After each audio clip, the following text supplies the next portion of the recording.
Assalamualaikum warahmatullahi wabarakatuh.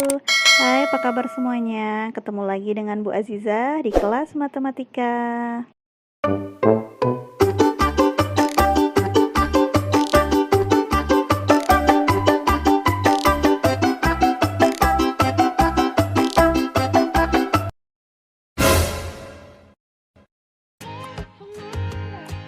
Part 1 bilangan pecahan itu tentang pecahan senilai dan menyederhanakan pecahan, membandingkan dan mengurutkan pecahan. Disimak ya. Bilangan pecahan. Bilangan pecahan adalah bilangan yang dapat dibentuk menjadi A per B dengan A dan B bilangan bulat dan B tidak boleh sama dengan 0. Kenapa B tidak boleh sama dengan 0? Karena jika B sama dengan 0, nanti nilai pecahannya tidak terdefinisi. Maka untuk B tidak boleh sama dengan 0. Di dalam pecahan A per B, ini kalau penulisan seperti ini dibacanya A per B ya. A disebut pembilang, B disebut penyebut. Nah, Ibu punya contoh, misalkan satu buah loyang kue, ini sudah ada bagian yang dimakan. Kita perhatikan gambarnya, kue tersebut dibagi menjadi 4 bagian dan 1/4 bagian ini 1/4 bagian sudah dimakan. Berarti 1/4, satunya sebagai pembilang, 4-nya sebagai penyebut. Paham membedakan pembilang dan penyebut? Jangan sampai tertukar ya antara pembilang dan penyebut. Oke, kalau sudah paham membedakan mana pembilang dan mana penyebut, kita lanjut ke berikutnya. Menyatakan pecahan. Nah, ini ada gambar dengan beberapa bagian diarsir. Soalnya adalah nyatakan daerah yang diarsir ke dalam bentuk pecahan. Nah, kita lihat untuk pembilangnya itu yang diarsir. Penyebutnya berarti semua kotaknya. Kita lihat berarti daerah yang diarsir ke dalam bentuk pecahan menjadi, ini kita jawab ya. Yang diarsir ada 1, 2, 3, ada 3. Per kotaknya semuanya ada 1, 2, 3, 4, 5, 6, 7, 8, ada 8. Jadi daerah yang diarsir kalau dijadikan ke dalam bentuk pecahan jadinya 3/8. Paham? Kita lanjut ke contoh soal berikutnya. Pecahan senilai. Pecahan senilai, dua pecahan dapat dikatakan senilai jika bentuk paling sederhana kedua pecahan tersebut sama. Nah, untuk mencari pecahan senilai, pembilang dan penyebutnya dikali atau dibagi dengan bilangan yang sama. Contohnya 3/4. 3/4 ini bilangannya kecil. Maka untuk menentukan senilai kita kali dengan bilangan yang sama. Kalau pembilangnya dikali 3 berarti penyebutnya kali 3. Kalau pembilangnya dikali 2 penyebutnya juga dikali 2. Nah, sekarang kita lihat, kita kalikan bilangan yang paling kecil dulu. 3 kali 2 4 kali 2.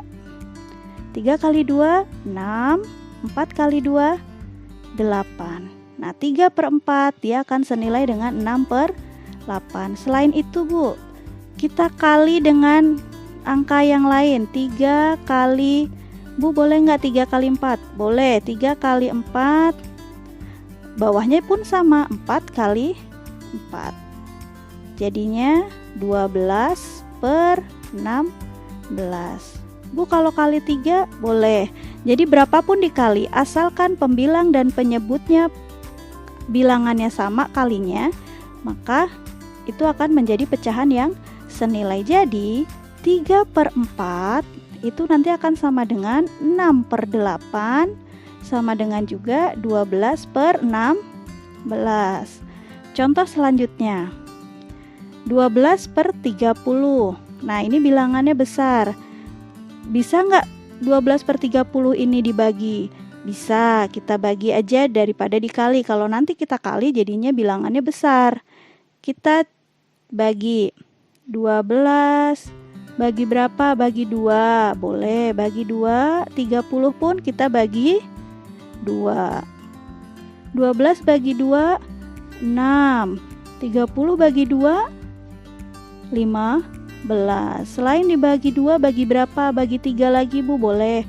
12 dibagi 3, 30 dibagi 3. Jadi asal pembaginya sama, bilangannya, dia akan menjadi pecahan yang senilai. 12 bagi 3 4, 30 bagi 3 10. Jadi nanti 12 per 30 itu dia akan senilai dengan 6 per 15, akan senilai juga dengan 4 per 10. Contoh lainnya.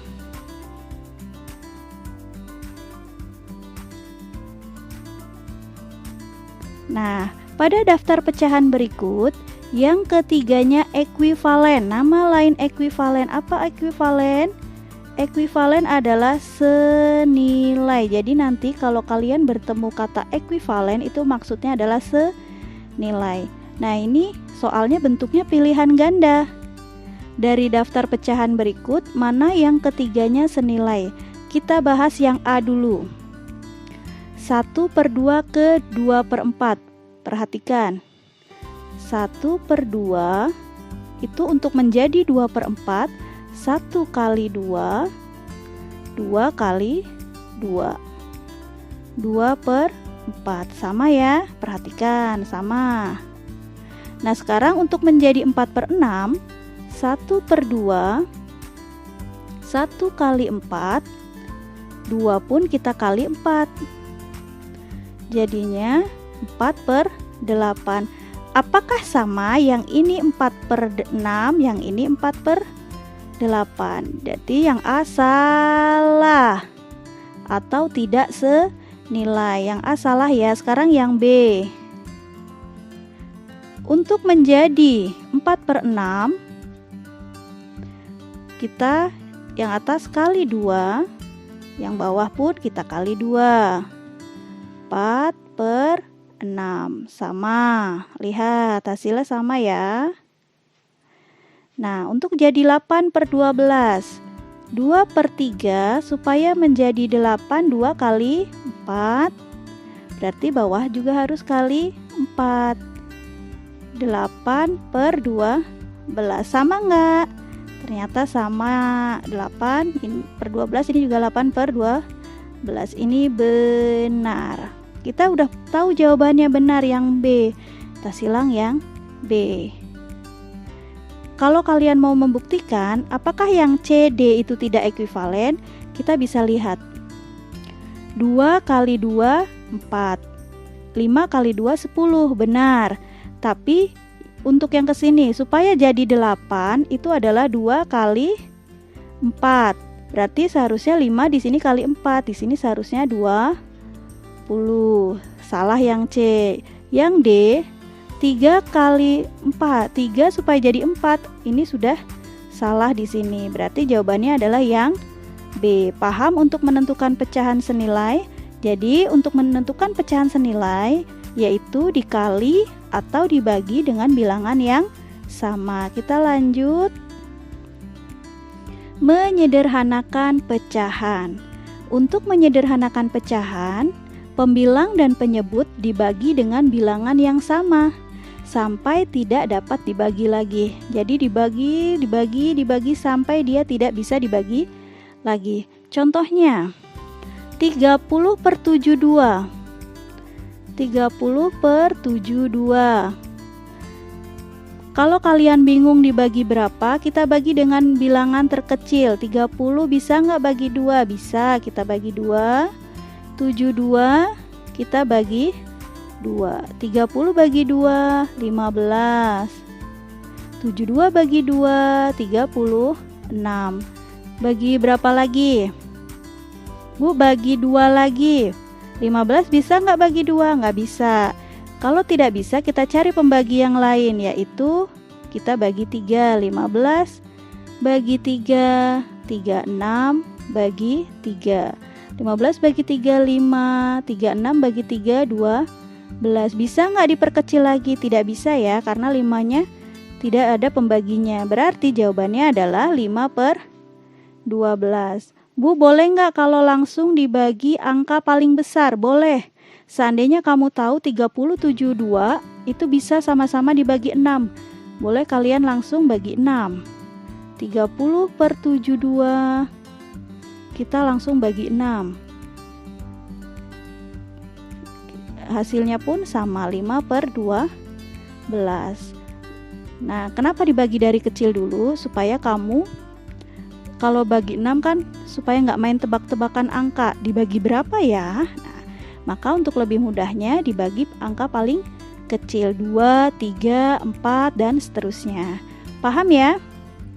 Jadi menyederhanakan pecahan, pembilang dan penyebut dibagi dengan bilangan yang sama sampai tidak dapat dibagi lagi. Membandingkan pecahan. Untuk penyebut yang sama, bandingkan pembilangnya. Contoh yang A nih. Penyebutnya udah sama-sama 12. Sekarang kita lihat 5,7. Angka 5 sama angka 7 mana yang lebih besar, mana yang lebih kecil? Tentu lebih besar 7. Berarti 5 ini lebih kecil. Ini tanda lebih kecil. Ingat lagi, seperti ini itu tanda lebih kecil.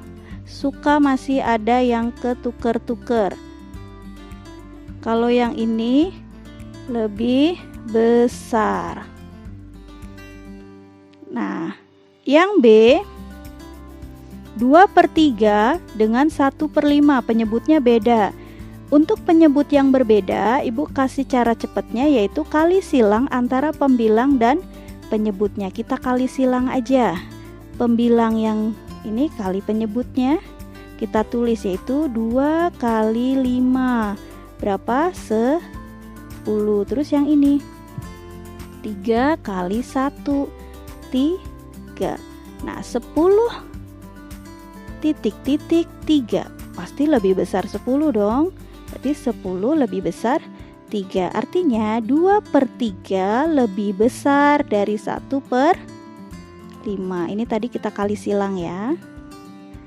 2 kali 5 10, 3 kali 1 3. Jadi jawabannya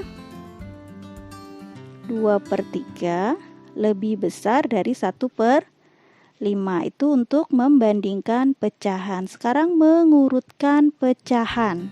Untuk mengurutkan pecahan, samakan penyebutnya lalu urutkan pembilangnya. Nah, ini samakan penyebutnya 4, 6, 3, 8. Yaitu kita samakan menjadi 24. Dari mana angka 24? Pertama, kamu kalikan dua angka. Kalau dia bisa dibagi dengan penyebut lainnya, berarti semuanya bisa dibagi. 24 bagi 4 bisa, 24 bagi 6 bisa, 24 bagi 3 bisa, 24 bagi 8 bisa. Nah, sekarang kita urutkan 3/4. Ini supaya jadi 24. 24 bagi 4. Ini 6. 6 kali 3 18. Terus yang satu lagi 1/6. Supaya hasilnya 24. 24 bagi 6 4. 4 kali 1 tetap 4. Terus yang 2/3 sama. 24 bagi 3, 8. 8 kali 2, 16. Yang 3/8. Bagi 24. 24 bagi 8, 3. 3 kali 3, 9. Jadi kita ketemulah pecahannya 18/24, 4/24, 16/24, dan 9/24. Maka urutan dari kecil ke besar sesuai soalnya ya, dibaca ke besar, kita urutkan pembilangnya. Paling kecil 4, berarti 4/24. Terus 9/24, 16/24, 18/24. Tapi bukan ini jawabannya, ini kan tadi caranya. 4/24 itu punya siapa? Punya 1/6, berarti 1/6. 9/24 punya 3/8. 16/24 punya 2/3. 18/24 punya 3/4. Jadi ini jawabannya ya. Nih jawabnya. Jawabannya adalah 1/6, 3/8, 2/3, dan 3/4. Paham ya? Pecahan part 1 cukup sampai di sini ya. Kita lanjut nanti pecahan part 2. Terima kasih. Wassalamualaikum warahmatullahi wabarakatuh. Sampai ketemu di pembahasan selanjutnya ya.